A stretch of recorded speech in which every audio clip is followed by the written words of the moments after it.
Sir नमस्कार। जी नमस्कार sir कैसे हैं? एकदम ठीक।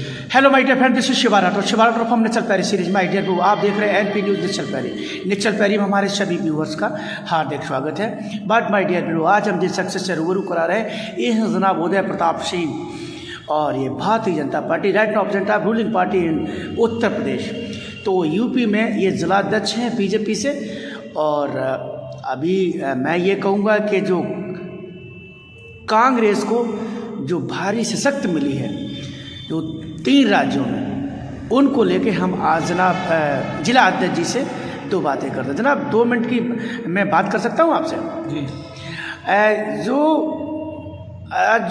638 और विधानसभा सीटें और 82 लोकसभा सीटें, इनमें 4 राज्य थे, और 4 राज्यों में जो आपकी पार्टी ने जो परचम लहराया उसको लेके आपका क्या विचार है? और राजनीति की दृष्टि से अगर हम चर्चा करें, क्योंकि मैं राजनीतिक दल के जिले के अध्यक्ष के नाते बात करूं, तो इस समय जो भारत में सर प्लीज़ लाउडली बोलिएगा sir, please loudly. Modi ji के लिए आम जनमानस में बहुत ही सकारात्मक भाव है। मोदी जी भारत के अंदर राजनीतिक संत हैं, और हमारे उत्तर प्रदेश के जो मुख्यमंत्री हैं आदरणीय योगी आदित्यनाथ जी, वो उत्तर प्रदेश की जनता के लिए राजनीतिक संत हैं। राजनीति में जब संत कोई आ जाए तो वो निश्चित रूप से जनमानस का भला करने के लिए काम करता है।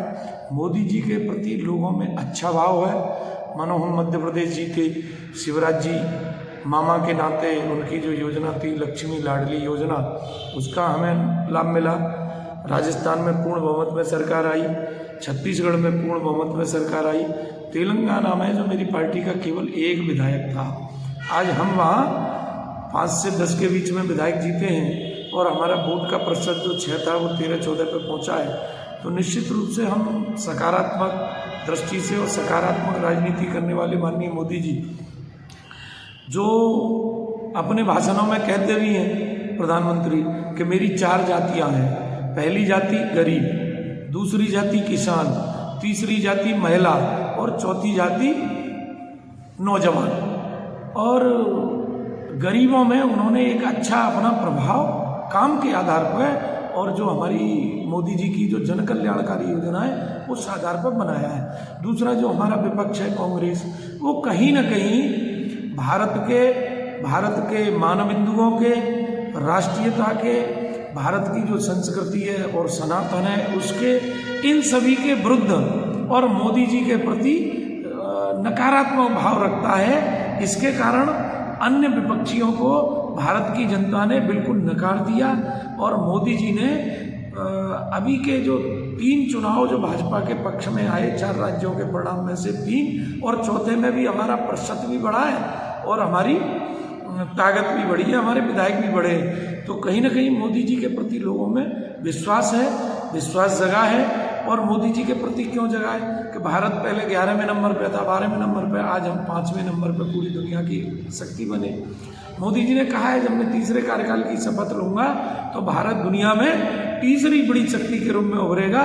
और जिस समय हम देश की आज़ादी की 100वीं वर्षगांठ मना रहे होंगे तो भारत दुनिया का नंबर 1 राष्ट्र होगा और विकसित राष्ट्र होगा।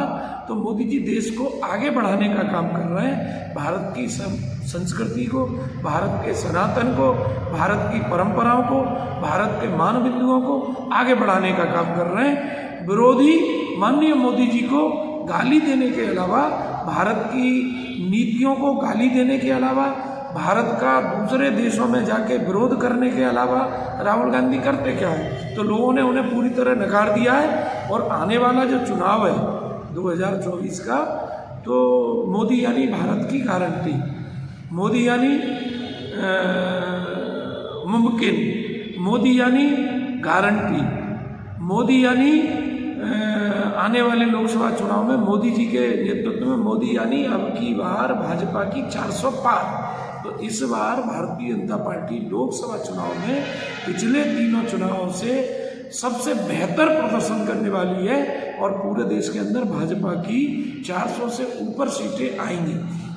दक्षिण की बात कहें तो दक्षिण में थोड़ा हमारा नेतृत्व अभी स्थानीय लीडरशिप, स्थानीय नेतृत्व अभी हमारा धीमे धीमे उभर रहा है। तो क्योंकि विधानसभा का चुनाव है इसलिए, नहीं तो तेलंगाना में भी मेरी सरकार बनती तो निश्चित रूप से लोकसभा चुनाव में वो निश्चित रूप से मोदी जी को दक्षिण से भी बड़ी मात्रा में बहुमत मिलने वाला है। क्योंकि भारत की जनता गरीब के नेता मोदी जी को, अब हम जन कल्याणकारी योजनाएं लें तो चाहे वो देश के अंदर शौचालय का विषय हो, चाहे देश के अंदर गैस का विषय हो सिलेंडर का, चाहे देश के अंदर ग्रामीण क्षेत्र में, शहरी क्षेत्र में प्रधानमंत्री आवास का विषय हो, किसान सम्मान निधि का विषय हो, आयुष्मान कार्ड का विषय हो, अन्नपूर्ण योजना के अंतर्गत पूरे देश के 80 करोड़ लोगों को राशन कार्ड निःशुल्क 5 वर्ष के लिए राशन निःशुल्क मिलेगा। ये सारी योजनाएं भारत के आम गरीब के लिए हैं। जो दीनदयाल उपाध्याय जी का जो अंत्योदय था ना, अंतिम व्यक्ति का, अंतिम पायदान पर खड़ा व्यक्ति कैसे समानता के भाव से, कैसे बराबरी के भाव पे आए, इन सारी चीज़ों को मोदी जी ठीक कर रहे हैं। क्या जी 550 साल का राम मंदिर वाला विषय है, मोदी जी क्यों छोड़कर अन्य किसी नेता ने कोई हिम्मत नहीं की? मेरा देश आज़ाद हुआ तब से लेकर 23 नवंबर तक भारत में कोई प्रधानमंत्री इतनी हिम्मत नहीं दिखा पाया कि वो भगवान कृष्ण के दर्शन करने जाए। केवल 70-75 साल में एक प्रधानमंत्री ने ये साहस दिखाया कि वो कृष्ण जन्मभूमि पर गए, भगवान कृष्ण को, कर्मयोगी को प्रणाम किया। क्योंकि अन्य जो प्रधानमंत्री थे वो कहीं न कहीं तुष्टीकरण की नीति को केंद्र बिंदु मानकर काम करते थे।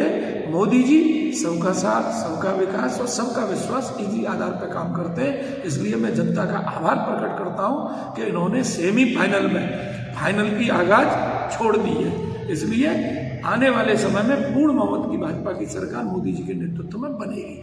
सर, आपने बेशकीमती समय में से समय दिया, इसके लिए बहुत बहुत धन्यवाद सर। धन्यवाद।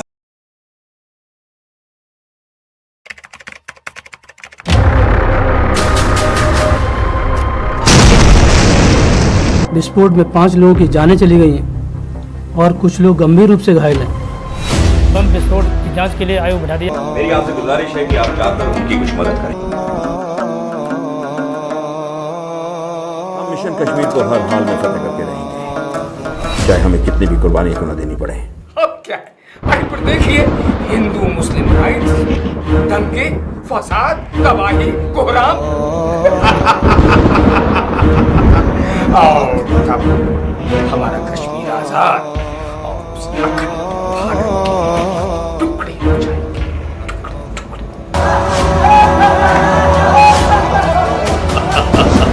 हमने तो यहाँ तक कर दिया है कि हर घर से मुसलमान बच्चों को पकड़ पकड़ कर जिहाद की तालीम दिलवा रहे हैं। हाँ? और जो ना करता है हम उसे खत्म कर देंगे।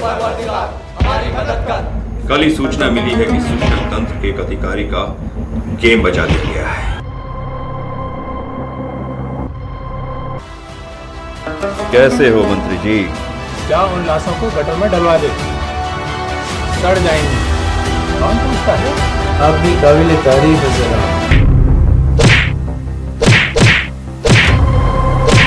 जितने भी जिहादियों को तूने पकड़ा है तेरे लिए आतंकवादी होंगे, लेकिन मेरे लिए वो अल्लाह ताला के नेक बंदे हैं।